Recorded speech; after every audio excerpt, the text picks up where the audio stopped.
그런데 최근에 다스 실소유주의 의혹을 밝힐 스모킹건을 찾았다는 이야기예요. 그래서 지금 영포 빌딩 압수수색 과정에서 빌딩 관리인이 차량에 숨겨둔 외장 하드 그 속에 들어있는 다스 실소유주를 입증할 지금까지 이병모가 지금 구속되고 나서 그 전에 자동차를 뒤졌는데 자동차에서 그게 나왔는데 거기에 보면은 실소유주에게 보고하고 하달 받고 금액을 어떻게 주고 이 모든 자료가 다 들어있답니다. 그러니까 실소유주를 드러낼 핵심 자료를 확보했다 이렇게 발표를 한 건데 저는 이제 그 외장 하드를 차에서 찾았다고 하잖아요. 네. 그게 그냥 찾은 것 같지 않아요. 누군가의 협조 같아요. 아마도. 네. 네.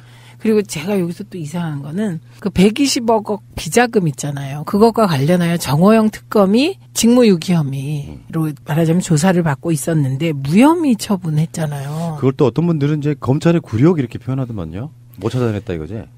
못 찾아냈다고 해도 남는 것들이 있는 거죠. 왜 그러냐면 그 120억 원의 비자금이 조성되는 과정이 횡령 과정이거든요. 그렇죠. 비자금은 다 횡령이에요. 예, 횡령이잖아요. 그리고 그 횡령 과정이면 그건 또 뭘 얘기하냐면 다스의 횡령한 만큼 다스가 1년 동안 생산한 지분은 떨어지는 거잖아요. 그렇죠. 예, 회계 부정이 일어나잖아요. 그럼 그건 조세 포탈이 되는 거잖아요. 못 찾아낸 거니까 정호영 특검이. 이상한 거거든요. 제일 이상한 건 120억의 비자금을 혼자서 세상에 1200만 원도 아니고 1억 2천만 원도 아니고 12억도 아니고 120억을 직원 혼자서 비자금을 조성할 때 아무도 몰랐다는 거 되게 웃기고요. 그러니까 그거를 처벌도 받지 않고 지금 회사도 다녀. 그거 막 다 이상해. 그런데 또 정호영 특검에게 무혐의를 해. 네. 이 얘기는 뭔가 받았다는 거죠. 그러니까 무혐의라기보다는 증거를 못 찾아서 그것을 입증할 만한 단서를 못 찾았다. 이게 정확한 팩트일 것 같아요. 네, 근데 그렇게 되는데 검찰이 아무것도 얻지 않고 그냥 그렇게 무혐의 처분하고 뭐 이런 이상한 게 어디 있어요? 이상한 게 너무 많아요. 그러니까 BBK까지는 이제 사실은 제가 봤을 때 이명박 못 빠져나가고요. 네. 거기에 이제 BBK 수사 전에 거의 확실하게 만들어놨던 국정원 특활비 이 부분도 지금 보도의 표현을 보면 이런 거예요. 증거 성과가 탄탄하다. 그러니까 이게 뭐 구속영장 발부가 안 될 가능성 같은 걸 떠나서 확실하게 이명박 대통령을 잡아낼 올가미를 이제 만들었다. 근데 올림픽이 오히려 이명박한테는 독이 되고 있어요. 제가 봤을 때는. 그렇죠. 이게 굉장히 정치 공세되고 정치 보복 논란도 커지고 그럴 텐데 그냥 올림픽이 너무 재밌어요. 검찰에게 오히려 시간을 엄청 벌어주고 있는. 네. 그런데 이미 수사가 탄탄하다는 거는 그 말을 인정한 사람이 있어요. 김희중 부속실장. 그러니까 여기서 저는 그 구속의 중요성. 네. 구속하면 다 불더만요. 그렇죠. 근데 김희중 그렇게 얘기했잖아요. 자기가 그냥 얘기한 게 아니라 검찰 수사가 너무 탄탄해서 얘기하지 않을 수 없었다. 이렇게 이미 했고요. 이건 제가 봤을 땐 자기 실리도 있을 겁니다. 그냥 본 거 아니에요. 이런 느낌 있잖아. 네. 약간 서로 간에 주고받는 그런 느낌이 있고. 네. 또 하나는 이제 다스 소송비 대납한 거는 이학수 씨도 자수서. 이건이 사면을 대가로 했다. 그 다음 사면에서 이학수까지도 사면이 되고요. 현대에서도 다스 소송비를 대납했다. 요 보도까지 나오고 있으니까. 네. 근데 어쨌든 이번에는 자수서라는 새로운 양식이 등장해서. 자술서하고 자수서는 뭐가 다를까요? 자술서는 검찰의 조사 과정에서 마지막에 써요. 우리가 자술서를. 근데 이 자수서는 미리 쓰는 것 같던데요. 좀 더 자발적인? 네. 더 자발적으로 여기까지 내가 다 불 테니 봐달라 이런 것 같아요. 근데 그 자수서라는 건 저는 이번 과정에서 처음 알았어요. 자수서라는 말을 몰랐던 것 같아요. 과거에는. 그건 법적인 용어는 아닐 것 같아요. 제가 봤을 때는 검찰이 네. 추궁해서 자기가 스스로 인정한다 이런 것보다는 자발적으로 써온 일종의 확인서 같은 그런 느낌이 아닌가 싶어서. 자백서. 네. 네. 뭐 그럴 수도 있고. 의원님께 질문이요. 네. 그럼 이명박은 일단 3월 달 초에는 일단 검찰이 출석할 가능성이 없죠. 네, 저는 포토라인에 설 거라고 봅니다. 구속영장은 며칠 만에 발부가 되겠습니까? 3월 5일에 조사받고 일단 귀가하실 것 같고요.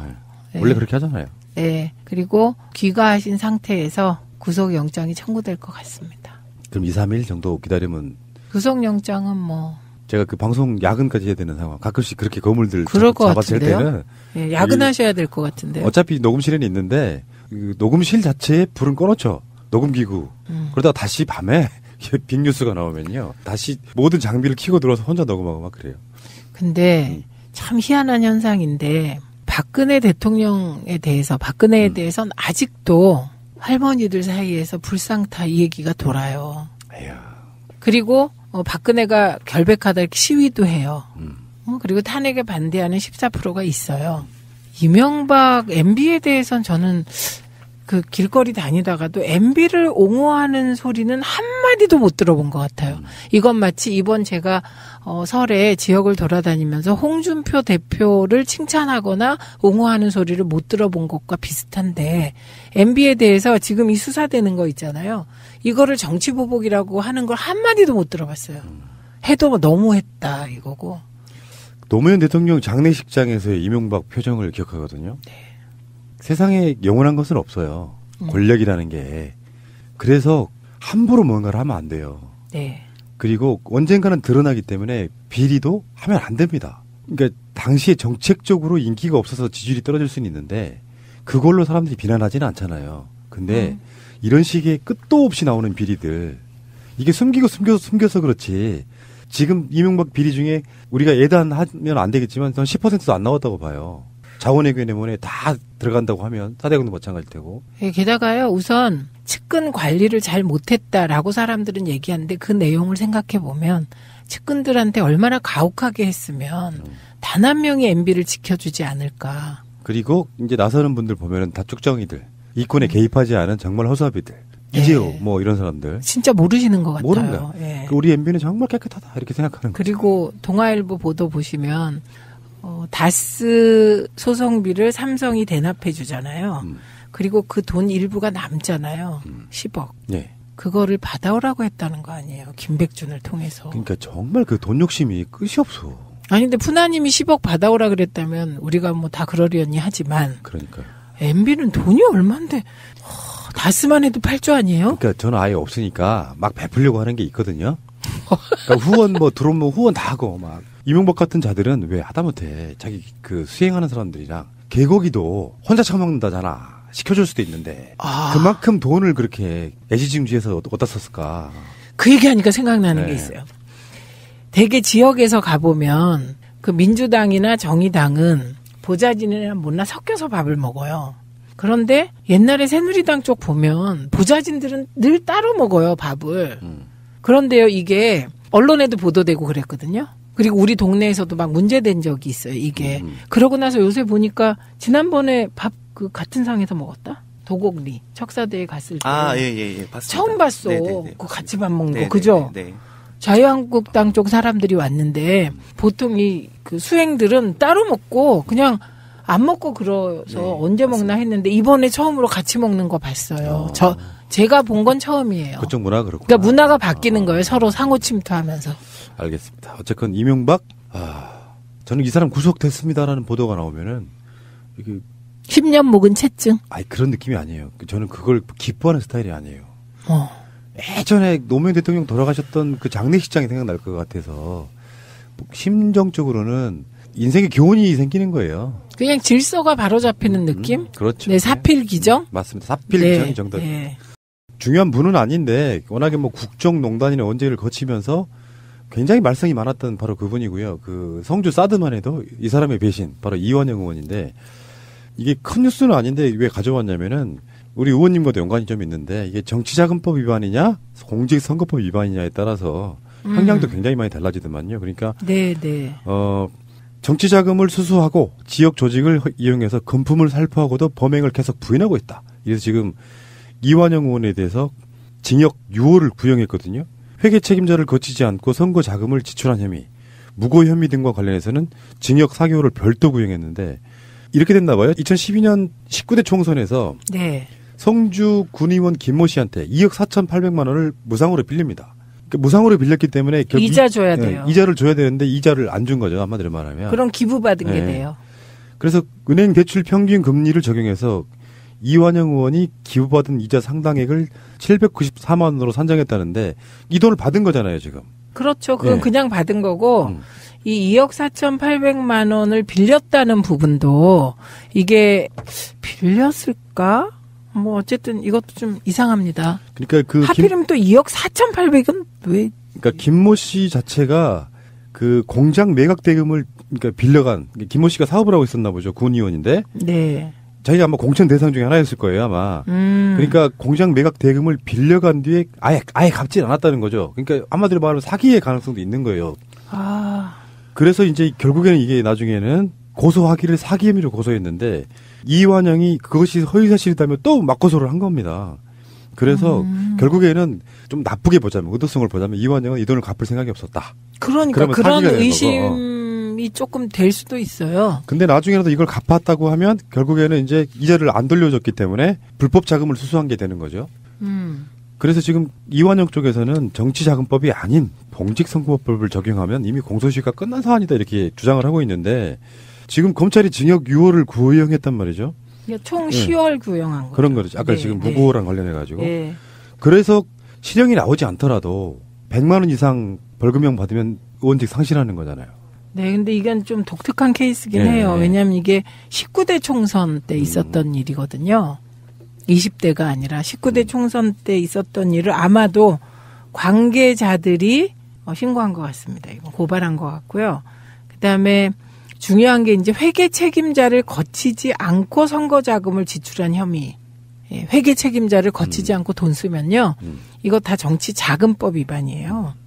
그렇구나. 네네네. 그래서 요거는 이 의원이 되게 곤란한 처지 같은데요. 어쨌든 돈과 관련되면 그럼 좀 곤란한 처지에 빠져요. 잘하면 직이 날아갈 수도 있겠죠. 네. 이 정도 되면은 저는 사기로 걸어야 된다고 봐요. 사기도 지금 네 무고 혐의가 사실은 사기의 동전의 뒷면으로 들어가 있는 건데 이 지역이 네. 그러니까 자기가 어떤 공천권 같은 걸 이용해서 어이 김 의원 뭐 공장 매각 대금이 되면 좀만 빌려줘 금방 써줄게. 그리고 안 주는 경우. 그리고 안 줘버리는 예, 그거 저는 그런 경우가 덜어 있을 거라고 네. 생각합니다. 그래서 이제 벙어리 냉가슴 앓듯이 지금 공천 때문에 말 못하는 사람도 꽤 있을 거다. 느낌적으로 그렇지 않아요? 네. 어쨌든 이완영 의원은 국정농단 때 보면은 아예 뭐 이렇게 공모해가지고 뭐 조작해내고 이런 이쪽에 어떤 권모술수의 달인 이런 느낌이었던 사람이었고요. 비겁하게도 자기 지역구 구민들의 그 뜻을 완전히 거슬렸던 바로 그런 인물입니다. 알겠습니다. 민주평화당과 바른미래당 이분들이 지금 사사건건 충돌하고 있어요. 충돌하고 네, 있는데 네. 오늘 나온 보도에 보면은 박지원 의원이 안철수가 남경필을 만나서 주적은 문재인이라는 발언을 했다는 이야기가 지금 전개 일파만파가 되고 있거든요. 물론 안철수 쪽이나 남경필 쪽은 사실 무근이라고 이야기를 하는데, 그러니까 이야기 핵심은 이런 거예요. 지금 현재 그 뭐 새로운 보수, 새로운 중도를 지향하는 안철수나 유승민 입장에서 주적이 홍준표의 자유한국당이 아니고 지금 문재인 대통령이라는 이야기를 했다는 거예요. 주적이 뭘? 이 얘기는요. 일단 우선 바미당 쪽에서는 박지원 의원의 저 발언 있잖아요. 발언의 진위를 갖고 따지게 생겼어요. 그리고 이거는 참 희한한 발언이긴 해요. 내가 안철수를 만났더니 이렇게 말하더라. 이게 아니고 안철수 대표가 남경필을 만나서 주적은 문재인이라고 발언했다. 이 얘기잖아요. 그러면 이거 누군가에게 들었다는 얘기잖아요. 그러니까 안철수가 남경필을 만났을 때는 탈당하지 네. 말고 우리 새로운 신당으로 같이 가자 이런 느낌이었을 거라고 생각이 드는데 네. 그런 관점에서 이제 저는 이렇게 봅니다. 어떤 의미냐면은 제가 생각했을 때는 우리 자체가 어떤 보수 색채를 확실하게 표방하고 그 현재 더불어민주당 정권과 싸우겠다 요 느낌을 이야기를 했다고 보는 거죠. 주적이라는 표현이 했건 안 했건 간에 뉘앙스는 그랬을 거라 이렇게 보는 거죠. 그렇죠. 그러면 그 말을 한 의도는 결국 지방선거에서 바미당과 한국당이 연대하거나 후보 단일화 혹은 더 미래에 남경필 너만이라도 같이 하자거든요. 그러면 이제 남경필 지사는 좋겠네요. 근데 경기도에 지금 남경필 말고는 저쪽 당이 마땅한 인물이 없어요 지금. 요 얘기는 뒤집어서 바미당도 경기도 후보가 마땅치 않잖아요. 그럼 이 행보는 해석하기에 따라선 남경필로 단일화할 수 있다. 이렇게도 읽혀질 수 있는. 거기에 이제 서울시장 선거랑 맞물리면서 서울시장은 네. 저 당이 네. 경기도지사는 이 당 이렇게 이런 연대에 대한 경계심이 지금 잔뜩 있지 않습니까 사실 민주당에서는. 네. 그런데 뭐 경계심까지는 아닌 것 같고요. 아니 그 민주개혁 진보 세력에서 또 다른 당의 후보가 나오거나 그러면 다른 거 있잖아요. 별로 관심 없던 아예 투표를 포기하려고 했던 세력들이 가능성이 있어라고 투표율이 그쪽 투표율이 높아지는 경향이 있을 수 있기 때문에 경계를 하자는 거죠. 그러니까 일단 1대1 구도가 되는 것이 진보 보수 구도로 갈 경우 그거는 진보 쪽에 불리하죠. 그런데 그건 일반론적인 얘기고요. 지금은 보수의 중심이 없는 상황인데 안철수를 미래의 보수의 중심으로 봐야 지금 말씀하신 현상이 일어나는 거거든요. 근데 저는 안철수 전 대표는 지난 대선 때 제가 MB 아바타입니까? 갑철수입니까? 그 순간 그냥 어려워진 거라고 봐요. 왜냐하면 그거는 누가 평가해서 그렇게 된 게 아니라 화면으로 전 국민이 그냥 느낀 거잖아요. 느낀 거. 네. 네. 그래서 우리가 전통적으로 생각하는 1대1 구도와 지금 1대1 구도가 다를 거다. 1대1 구도가 형성되기도 어렵겠지만 왜냐하면 1대1 구도가 형성된다는 건 결국 안철수나 유승민이나 자유한국당을 파트너로 인정하는 거잖아요. 근데 지금까지 적폐라고 규정해왔고 자유한국당을. 그래서 진정한 보수가 나다 이렇게 해서 나온 게 유승민 대표잖아요. 그리고 안철수도 마찬가지 아니에요? 안철수 전 대표가 새누리당 세력의 확장을 원하지 않는다. 앵그리버드 들고 그렇게 얘기한 거 아닌가요? 네, 그래서 자기 존재를 부정하는 게 되어서요. 그렇게 쉽지 않을 것 같거든요. 인위적인 1대1도. 근데 1대1이 된다고 하더라도 그 1대1은 과거의 진보 보수 이렇게 갈라지는 1대1이 될 수가 없다. 네. 그러니까 이게 이제 호사가들의 큰 그림, 뭐 네. 정치 공학적 이야기인데 네. 예전에 우리가 저 의원님하고 저 민정당 방송할 때부터도 보면 네. 김종인에 의한 반문연대 뭐 이런 그림들이 엄청 많았었잖아요. 네. 거기에 뭐 정운창 끼어들 그러니까 호사가들이 하는 이야기죠. 거기 뭐 손학규 뭐 끼워놓고 안철수 결국 안 됐잖아요. 우리가 그때 일관되게 안 된다 그랬잖아요. 인위적으로 안 되는 게 이제 예를 들면 이런 부분이요. 저는 이렇게 봅니다. 지방선거에 뭐 개헌을 같이 하건 안 하건 투표율만 높으면은 그건 압승할 수 있다고 봐요. 그러니까 국민들이 어떤 작용과 반작용의 차원에서 만약에 흔히 말하는 수구 세력들이 이제 어떤 보수 중도 연대의 개념으로 이런 식 1대1 구도를 만들어주면 국민이 가만히 있겠느냐. 투표장에 막 나가서 저 사람들이 선거에 승리하는 꼴 못 본다. 이렇게 다시 또 반작용이 생길 거라는 거죠. 그런 측면에서는 아무리 밑그림을 그려봐야 안 되는 거. 그렇지만 경계심을 늦추면 안 되는 거. 그 경계심을 늦추면 안 되는 거는 자만하면 안 된다 이런 얘기인데 지금 이 상황에서 민주당은 자만할 거리가 사실 좀 없습니다. 왜냐하면 박근혜 대통령이 예전에 지지율이 아무리 높아도 50% 정도에서 선거 치렀거든요. 네. 그런데 지금 우리는 보면 문재인 대통령 지지율이 60% 초반에서 70% 초반까지예요. 그러니까 대통령 지지율이 훨씬 높아요, 당보다.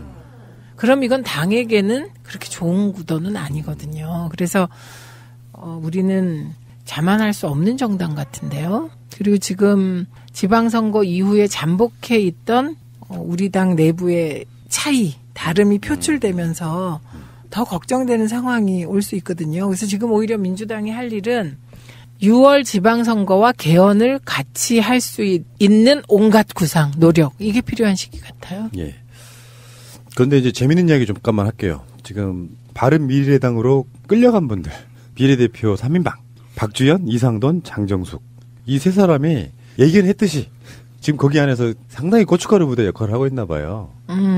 이게 정말 재밌더라고요. 그러니까 그냥 출당시켜주면 오히려 분란이 좀 줄어들 텐데 네. 출당을 안 시키고 정당 교부금도 이번에 보니까 꼼수 써가지고 훨씬 많이 받아갔더만요. 아, 네. 그 바른정당하고 국민의당이 합당하기 전에 뭐 날짜를 뭐 하루 늦추면 한 몇 억을 더 받아가는 뭐 이런 게 있었나 보더라고요. 그러니까 박주연, 이상돈, 장정숙 이런 분들은 사실은 국민의당을 일반 국민들이 찍었을 때, 비례대표로 찍었을 때는 안철수의 국민의당을 보고 찍어준 거잖아요. 네, 네. 근데 출당은 자기 뜻으로 할 수 없대.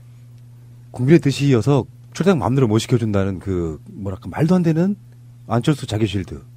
근데 유승민 대표는 일관되게 출당시켜줘라. 보내줘라. 네, 그렇게 얘기했죠. 그것은 이제 그 바른미래당의 통합성, 일관성을 위해서 이런 행동이 걱정돼서 그런 거죠. 근데 이제 그 행동이 나온 건데요. 이게 국회법 33조에 따르면 교섭단체 등록을 할 때 반드시 소속 의원들이 서명 날인한 서류를 제출해야 합니다. 그런데 이제 30인이거든요. 지금 바미당이. 그런데 이 3명이 빠지면 27명을 구성원으로 하는 그러니까. 교섭단체로 등록하게 되는데요. 의원 1인당 교섭단체가 됐을 때 의원 1인당 국고지원 액수가 결정되거든요. 그러네. 그러니까 진짜 3명이 웃긴다, 빠지면 국고지원 액수가 주는 겁니다. 2당 1억 정도 되는 걸로. 네. 3억 손해보네. 네. 아니, 근데, 참, 그러니까 정의당, 그러니까 민주노동당이 나누어질 때, 그때 아름다웠던 거예요. 통합진보당도. 그냥 그러니까. 출당시켜줬잖아요. 네. 네. 그러니까 이념으로 뭉친 정당이 헤어질 땐 아름다운데, 이해관계로 뭉친 정당은 아름답지 않아요. 그러니까 우리들 이제 일반인들이 보기에는 정치를 좀 더티하게 하는 거죠. 그쵸, 그쵸. 깨끗하게 보내줘도 뭐. 네, 네. 왜 보통 그런 사람 있잖아. 우리 같은 쪽에 그 결을 가진 사람들은 네. 보내줘라. 뭐 우리가 좀 적으면 어때? 네, 우리가 손에 네. 좀 보면 어때? 이 느낌이 없어요. 그런데 이게 더 이제 재밌는 상황은 앞으로 발생할 것 같아요. 분명히 3명의 당적은 바미당인데 투표 결과를 보면 민평당인 거죠. 그러니까. 그런 건 참 보기 힘든 광경이죠. 이번에 바른미래당 교섭단체 거부하는 성명은요. 민주평화당을 통해서 언론에 배포됐어요. 와, 진짜 박지원 의원의 그 지도력이 상당하군요. 그러니까 그러면서 이제 지금 무소속으로 간 2사람 있고요. 네. 지금 어느 쪽도 선택하지 않은 2사람 있고. 그리고 바른미래당에서 지금 이제 눈에도 안 봐도 보이잖아요. 안철수는 당대표가 아니니까 신경 끈다 하겠지만 사실은 네. 이제 바른미래당은 또 안철수의 아바타가 된 상황이란 말이죠. 네. 박주선과 유승민이 또 공동대표로서 어떻게 끌어갈지 안 맞을 거거든요. 네. 뻔히 보이잖아요. 근데 박주선 전 부의장은 아마도 거기서 살아남는 방식을 택한 것 같고요. 일단 대표 되셨잖아요. 그러니까 얻을 거를 다 얻으셨고. 지금 국회 부의장도 하고 있는 거 아니에요? 네. 지금 현재 부의장인가요? 그럴걸요. 그러니까 이제 이기 구성이 얼마 안 남았으니까 뭐 맡은 것 같긴 한데. 네. 그러고 아마 맞추실 분 같아요. 맞춰간다 그냥. 결국은 이런 거 아니에요? 유승민이냐 안철수냐. 보수의 맹주가. 근데 그 말도 웃겨. 안철수는 왜 거기서 차라리 속보이지 않게 네. 당대표 공동으로 하는 게 낫지. 네. 거기에 또 박주선이라는 아바타를 내세우냐고요. 근데 총선이 너무 많이 남았다는 게 함정이에요. 그렇죠. 박주선이 지금 현재 바른미래당이 당 강령에서 해외 정책을 뺐거든요. 네. 그래 놓고도 나중에 박주선 지역구에 내려오면 또 찍어달라 할 거 아니에요. 안 되겠죠, 뭐, 이번엔. 그러니까 총선이 너무 멀리 남았다는 거죠. 네. 총선이 불과 몇 달 안 남았으면 저런 짓거리들 못 하는 거예요. 그렇죠. 일단은 갈 때까지 가보고 그때 가서는 뭐 이합 집산하고 또 뭐 할 수 있겠지라고 생각하는 거지. 이런 구도죠. 이번에 지방선거에서는 1대1 구도를 인위적으로 만들려고 바미당이 먼저 나서진 않아요. 그런데 자유한국당이 원하면 응해요. 이런 구도가 될 테고요. 그래서 바미당 입장에서는 1대1 구도가 되면 그거는 자유한국당이 애걸해서 내는 거죠. 그런 구도가 되고 안 될 가능성이 더 크죠. 근데 더불어민주당은 굉장히 행복하시겠어요. 이를테면은 이게 가진 자의 여유가 돼버렸는데 민주평화당은 사실 문재인 개혁 동참을 무기로 지금 뛰쳐나온 거예요. 명분은 그렇다고. 안철수식으로는 안 돼. 이런 거란 말이에요. 그러니까 대놓고 뭐 아주 특별하게 나쁜 게 아니라면 반대하기도 힘들어요. 그리고 시시때때로 연대 이런 얘기가 나오고 연대의 속마음에는 우리 받아줘 여기까지가 지금 들어있는 상태. 박지원 전 대표 아까 그 말 있잖아요. 안철수가 남경필을 만나서 주적이 문재인하고 민주당이라고 했다. 이거를 전 어떻게 들었냐. 전남도지사 나하고 단일화하자 민주당 이렇게 들었는데 저는 그거의 최종 그 뒤에 숨은 것을 하나하나 파다 보면 후보 단일화하자 민주당 나로 이걸로 들었어요. 근데 저는 그런 가능성 없다고 봐요. 박지원은 전남도지사 생각이 없습니다. 그래요? 왜 그러냐면 일단 의원직 내려놔야 되고요. 예. 그게 단일화 돼서 뭐 출마한다고 하더라도. 근데 지금 민주평화당에서는 교섭단체 때문에 한색이 아쉽고 등등 여러 가지 이유로 박지원이 의원직을 내려놓으면 또 손해라서 아예 당에서 공식적으로 선언을 했더만요. 현직 국회의원들이 출마하는 일은 없다. 가능성이나 있다면 또 모르겠지만. 아니 단일화가 되면 가능성이 있는 거죠. 그런데 이제 그 민심이 만들어지겠느냐는 그런 부분이고. 만약에 박지원이 정말로 전남도지사를 하고 싶다면 이분은 2개호 당신이 의원직 내려놓으면 6월에 그러니까 원구성 새로 할 때 민주당이 2당이 될 수도 있어. 그래서 내가 나가지고 뭐 이렇게 할 수도 있다고 치지만은 전남 도민들이 그걸 이해해 줄까요? 저는 그렇게 보는데. 아니 그러니까 그런 마음으로 읽었어요. 그 미련. 근데 박지원 의원은 이제 은퇴하시는 게 맞아요. 아니 그 박지원 의원하고 나이가 동갑이신 분이 이부영 의장이셨는데 그게 이제 1987에 나오는 바로 그분이죠. 네. 이부영 의장 저번에 한번 나오신 적이 있는데 동갑이시더만요. 근데 이분은 정계 은퇴한 게 굉장히 아름다워 보였었거든요. 그 이부영 의장이 그만둔 지역구에 진선미 의원이 들어간 상황이잖아요. 근데 어느 정도 나이가 되면 이제 내일 모레 80 알아보시는 분인데 또 도지사를 노려요? 그냥 마지막 국가에 대한 봉사로 전남 도지사를 뭔 봉사야. 한다. 봉사가 권력욕이지. 봉사는 봉사일 뿐. 참네. 그리고 박지원 스타일이 지역의 고을 사또로 있고 싶은 생각 없는 사람이에요. 중앙정치 하고 싶어 하는 사람이지. 전남 도지사는 고을 사또 아니에요. 아 그래도 뭐 전남의 맹주예요. 맹주는 무슨 아니 그러니까, 아니 어쨌든 그런 다목적 포석으로 이제 이런저런 발언을 막 해서 잔뜩이나 이 복잡한 정치 공학 지금 당이 2개일 때와 당이 3개일 때와 당이 4개일 때와 교섭단체가 2개일 때와 3개일 때와 다 다르잖아요. 이 복잡한 정치 공학의 방정식에서 뭔가를 얻어내려고 하는데 그 얻어내려고 하는 것이 저는 다목적일 거라고 봐요. 박지원 의원은. 제가 서울 민심 확인한 것 중에 아주 정확하게 보고 있는 건 이거 같아요. 여러 사람 이야기 들어봤어요. 뭐 당수기나 되게 다 들어봤는데 호남권에서 국민의당 그러니까 이미 갈라서 하긴 했지만 안철수와 국민의당은 어떤 느낌이냐면은 우리가 왜 박근혜 국정농단에서 박근혜에게 실망에 돌아선 사람들은 나중에는 모욕감을 느꼈다고 해요. 네. 내가 저런 사람을 지지했나 싶어서 네. 똑같아요. 호남권에서 그 안철수와 국민의당한테 아유 저런 것들을 내가 우리가 찍었네 하는 그런 배신감이 있더라고요. 그러니까 이게 회복이 쉽게 안 되는 거예요. 최근에 나온 여론조사 보니까 호남권에서 민주평화당, 바른미래당 다 합쳐봐야 한 6, 7% 나오나? 네. 그 정도밖에 안 됩니다. 그러니까 앞으로 선거가 얼마나 남았다고. 그 민심이 어느 날 갑자기 확 꺼지거나 확 올라가지 않잖아요. 네, 그거는 확실해요. 그 인지도 올리는 거하고 당의 선거 기간에 후보의 지지도 올라가는 거, 당 지지도 올라가는 게 그렇게 쉽게 되지 않아요. 그러니까 공학적으로 누군가는 막 그림을 그리는데 네, 자, 쉽지 않아요. 공학으로 민심을 움직일 수는 없어요. 그 공학이 통하는 경우는 그 공학이 통할 만큼 바닥에 뭐가 형성돼 있어야 그렇죠. 돼. 예를 들면 우리가 2011년에 민주통합당을 만들어서 2012년에 이제 총선 치르고 대선 치렀잖아요. 물론 그게 최종 성공은 못했지만 그때 민주당하고 혁신과 통합이 통합했을 때 지지율이 43%로 올라갔어요. 그 당이. 그건 노무현 대통령께서 서거하시고 바깥에 있는 친노 세력이 민주당으로 들어가서 뭔가 해봐라 이 민심이 2009년부터 쭉 쌓여왔기 때문에 가능했던 거거든요. 그래서 그 쌓여온 흐름을 읽고 정치공학을 하면 성공해요. 근데 흐름 없이 그냥 머릿속에서 막 하는 경우 되지 않죠. 계속 우리가 여러 번 얘기했지만 안철수라는 사람의 지지 기반은 무당파였어요. 그러니까 지금 아까 말씀하셨을 때 그 무당파가 다시 돌아와서 중간지대에 있다가 안철수와 유승민이 합친 그 당을 지지할 확률이 얼마나 될까. 저는 뭐 쌓아온 게 별로 없고 계속 까먹는 과정이어서요. 별로 없을 거다 이렇게 봐서 정거장 정당이라고 얘기했는데 그걸로 또 폭격 좀 맞았어요. 누구한테요?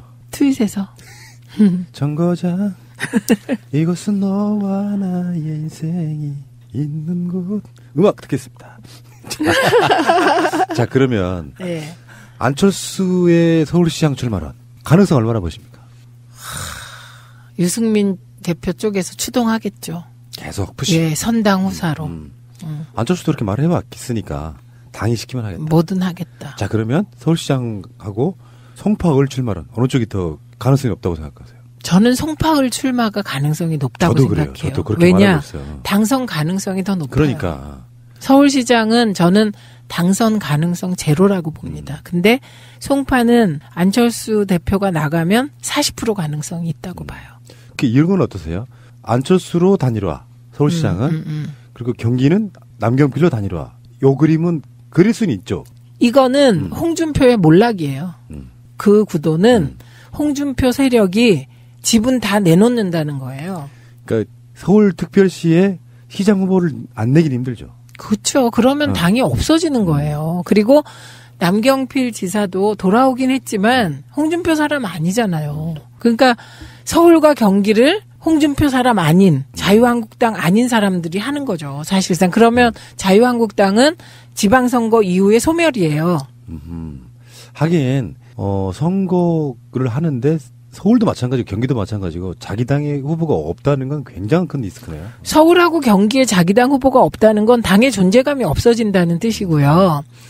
그리고 남경필 지사는 어쨌든 소속이 자유한국당이지만 홍준표 대표 입장에서 뭐가 그렇게 탐탁하겠어요. 그래서 이런 얘기가 지금 나온 게 아니에요. 대선 때도 나왔어요. 대선 때도 그 안철수로 단일화 유권자가 단일화한다 별의별 말이 다 있었잖아요. 여론조사가 단일화되고 있다 안 됐잖아요. 그나마 지금 새누리당 자유한국당이 명목을 유지하는 이유가 뭐예요? 홍준표가 후보로 나갔기 때문에. 지금 그 후보가 당대표가 됐기 때문에 당이 유지되는 거잖아요. 이게 이제 흔히 말하는 외통수 같은 느낌인데 네. 연대할 수도 없고 안 할 수도 없고 안 해도 지고 해도 지고 네. 요런 거잖아요. 그러면 나를 지켜야 되니까 안 할 가능성이 높다. 그렇죠. 떨어지더라도 존재감 가셔야 되고 조직은 움직여야 되는 여러 가지 과정들. 그리고 만약에 집권당 같으면 나눌 게 있잖아요. 그래서 뭘 해봐요. 근데 지금은 떨어지면 끝인데요. 네, 그러니까 나눌 게 없다. 그럼 우리 방송 이미 나간 이야기입니다만 의원님의 고견. 고견이라기보다. 지금 홍준표는 오세훈을 밀고 싶은가 봐요. 서울시장으로. 네. 가능성. 오세훈은 안 나온다. 성격이? 아니 얻을 게 없으므로. 입당하고 탈당하는 거 보니까 정치적 욕심은 있는데 지금 홍준표 체제의 자유한국당 후보로 나가는 것은 미래에 좋지 않다고 판단할 것 같아요. 오세훈은 제가 봤을 때는 일단 무상급식 건도 있지만 그 정세균 의장하고 종로에서 붙었을 때 진 거 그게 마지막 치명타가 아니었을까 싶어요. 치명타였어요. 그런데 지금 재기하고 싶겠죠. 재기를 자유한국당에서 하고 싶을 것 같아요. 그러니까 오세훈 전 시장이 돼서 생각해 보면 누구하고 하고 싶을 것 같아요. 저는 지방선거 이후에 보수의 승자하고 할 것 같아요. 그래서 총선 때 등판한다. 아니 재보궐이 있을 수도 있고. 재보궐은 근데 그쪽 사람들은 오세훈이 그렇게 프레시해 보이나 보죠. 우리가 보기에는 정말 그 사악한 정치인의 표본 같은 거거든. 기회주의자. 그 똑같은 거죠. 네. 왜 홍준표 대표를 하냐 그랬더니 자유한국당 사람이 그 나머지보다 나았다는. 참 하기야 지금 거론되는 사람 중에 황교안 김병준 이런 사람들보다야. 김병준 전 총리 후보. 저 뭐죠? 전 부총리? 아니, 전 부총리. 근데 어쨌든 총리로 낙점이 되긴 했나? 어쨌든 그런. 세상에서 가장 이상한 포지션으로. 어쨌든 거기를 자유한국당이 선택한다는 건 그냥 포기하겠다는 뜻이죠. 그러니까 박근혜 때도 이상한 느낌의 변절. 거기서 지금 국무총리가 튀어나오면 안 되는 상황에서. 이상하게 전혀 맡으면 안 되는 상황에서 그냥 맡았죠. 그때 박근혜가 탄핵 모면해 보려고 지금 그 상태에서 어떻게 그 양반은 그 생각을 했을지도 좀 궁금하고요. 거국내가. 네. 김병준 때문에 참여정부 때 굉장히 많은 노무현 대통령의 쉴드 이런 게 있었잖아요. 기억들 나시겠지만. 그런데 노무현 대통령이 김병준 교수를 신뢰한 면도 있었고요. 네. 참여정부 초기에는 토론에 나가서 정말 쉴드 잘 쳤었죠. 그런데 세월이 많이 흘러서 세월과 함께 님도 변하고 나도 변하고 그런 거네요. 자, 마지막으로 질문 하나 드리겠습니다. 김부겸, 김경수, 유명춘 세 사람 중에 출마는 몇 사람이 한다? 한 명. 누군지 제가 맞춰볼까요? 네. 김경수. 네. 저는 그렇게 봐요. 보시는 거예요? 네. 지금 현직 장관인 분들은 나가고 싶은 마음, 안 나가고 싶은 마음이 반반일 것 같습니다. 왜냐하면 확률적으로는 선출직으로 4년 보장받는 게 낫지 않나? 이런 생각을 해보거든요. 당선이 되는 확신만 있다면 등 떠밀려서라도 누가 좀 밀어줬으면 좋겠다 이런 거 있잖아요. 근데 그 사람의 꿈이 어딘가에 따라 달라질 것 같아요. 꿈이 최종 종착지가 대권인 사람. 그거를 대비해서 보면 김부겸 장관의 선택도 복잡해지죠. 근데 경남을 가져오고 부산을 가져오고 대구까지 가져오고 서울, 경기, 인천에 부산, 경남, 대구까지. 그리고 대구를 가져오면 그건 뭐 경북만 사실상 제외하고는 민주당이 싹쓸이 할 수 있다면 어떤 느낌이세요? 그럼 뭐 신세계죠, 뭐. 훌륭한 신세계. 그때도 홍준표는 정경태 안 할 것 같아요. 각종실 들어. 사람이 없겠죠. 이제 그때 되면. 그래서 또 남지 않을까요? 그러니까 진정한 의미의 개혁, 혁명 후에 오는 개혁이 피를 보지 않는 준법 정신의 개혁이란 말이에요. 그때 확실한 혁명은 지방선거를 완전 싹쓸이함으로써 그 세력을 아주 소수로 밀어내는 그 방식이 나는 최고의 방법이라고 생각하거든요. 네, 근데 김부겸 장관의 선택이 그게 단순하지 않다는 건 이런 거예요. 우리가 2014년 2월 문재인 대통령께서 대표로 직접 출마하실 때 그때 강력하게 후보로 밀고자 했던 분이 김부겸 장관이세요. 근데 그때 김부겸 장관이 결국 당대표 출마를 못해요. 이유가 뭐냐면 총선에서 출마해서 당선돼야 되는데 민주당의 당대표가 되면 이 사람은 박근혜와 각을 세워야 돼. 근데 박근혜와 각을 세우면 대구에서 국회의원 출마를 해도 당선될 수가 없어요. 그 모순 때문에 결국은 둘 다 의미 있는 일이지만 총선을 택한 거거든요. 그러니까 이제 김부겸 장관의 미래 꿈이 대권이라면 똑같은 딜레마에 빠지는 거예요. 근데 지금 그러니까 지방선거에 나오는 정치인들은 임기가 사실상 다음 대선과 상당히 비슷하게 끝나기 때문에 네. 유의미하게 잡고 있으면 서울시장, 경기도지사 최소한 이쪽에서 당선된 대구나 경북 다 대선 후보급이라고 보거든요. 가치는 의미상으로 보면. 그런 면에서 봤을 때 예를 들면 안철수한테 우리가 푸시해서 밀었던 부산시장 나가라 예전에 민주당 새정치연합에 있을 때 그때 만약에 나가서 당선됐건 안 됐건 간에 국민에게 빚을 남겼다면 그런 관점에서 봤을 때는 내가 정말 대선 나가고 싶다면 저라면 대구시장 나가겠습니다. 그게 복잡하다니까요. 왜냐하면 대구시장을 나가면 보수 세력하고 타협해야 돼요. 당선되려면. 대구는 지금도 대구에서 국회의원이 되려면 박근혜와 각을 세울 수가 있는 정도는 되는 거예요. 대선 때 김부겸 장관이 감동적인 연설을 하잖아요. 언제까지 대구가 이러고 있을 거냐. 그게 가능해요. 국회의원으로선. 대구시장은 그렇지 않다니까요. 시정을 펼쳐야 되기 때문에 그렇게 단순치 않다. 여기까지. 네. 그 의원님 반대하시는 거군요. 그게 반대인가? 아니 생각을 말씀하셨고. 네. 잘 알겠고요. 의원님하고 이렇게 나누다 보니까 뭔가 좀 내가 생각했던 거에 대한 확신도 생기고 안정감도 생기고 그렇습니다. 네. 자 고생하셨고요. 네. 설 지나고 이제 또 바빠지시는 가운데 봄이 오고 있습니다. 점점점 봄이 다가오고 있습니다. 네, 완전한 봄이 오기를. 그렇죠. 빼앗긴 들에도 봄은 오는 거 있는데 네. 봄은 일단 왔어요. 네. 자, 고생하셨고요. 다음 주에 뵙겠습니다. 고맙습니다. 고맙습니다.